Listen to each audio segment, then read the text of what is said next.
Wet બ્રીડિંગમાં આપનું હાર્દિક સ્વાગત છે. અને બ્રીડિંગ લઈને ઘણી બધી સમસ્યાઓ હોય છે. એમ આજે આપણે બ્રીડિંગના ટોપિક ઉપર એક મહત્ત્વનો ટોપિક છે, એના પર આપણે વાત કરવાના છે કે ઘણીવાર ઘણા પશુઓને રિપીટની સમસ્યા હોય કે હિટમાં ન આવતું હોય, તે બંનેને કોમ્બિનેશન કરીને એક આપણે વિડીયો બનાવીએ.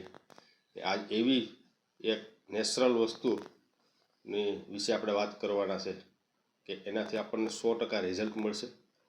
તો પશુની અંદર ઘણા પશુ ગરમીમાં ન આવતા હોય, તો ઘણા પશુ છે એ રિપીટ થતા હોય. તો રિપીટ થતા હોય એના વિશે પહેલાં આપણે વાત કરીએ.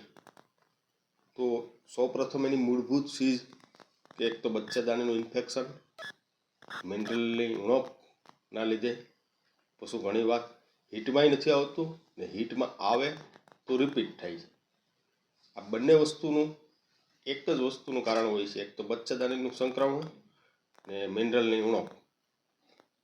તો એના વિશે જ આપણે એક બહુ મસ્ત એવું દેશી વસ્તુ કે જેના વિશે આપણે વાત કરવાના છે, કવારનું લાંબુ. કુવારપાઠું કહીએ આપણે, કવારનું લાંબુ.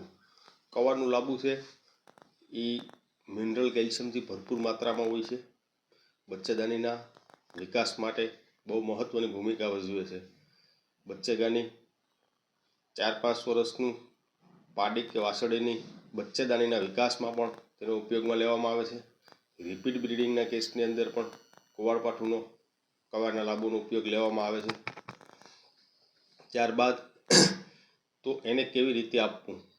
જો તમે તમારા પશુનું ગર્ભાશયની સફાઈ કરાવેલી છે, મિનરલ મિક્સર પર કન્ટિન્યુ ચાલુ છે ને જો તમારું પશુ રિપીટ થતું હોય, તો એવા પશુને તમે કુવારપાઠું કે આપણે કવારનું લાંબુ જે જોઈએ સ્કીન ઉપર જો તમે જોઈ શકો છો, એને તમે 1 મહિનો દિવસ સુધી કન્ટિન્યુ એને ક્લિનિંગ કરી અંદરથી જે એલો રસ છે એ કાઢી તમે ખાંડ દાણની અંદર આપો, તો 1 મહિનો દિવસ આપવાથી તમારો પશુ રિપીટની સમસ્યા પણ દૂર થશે, કમ્પ્લીટ હીટમાં પાવશે અને કન્સીવ પણ કરશે.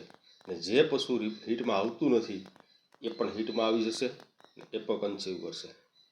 મિત્રો, જો અમારો વિડીયો પસંદ આવ્યો હોય તો લાઇક કરજો, શેર કરજો, કોમેન્ટ કરજો અને ચેનલને સબસ્ક્રાઈબર કરવા ના ભૂલતા.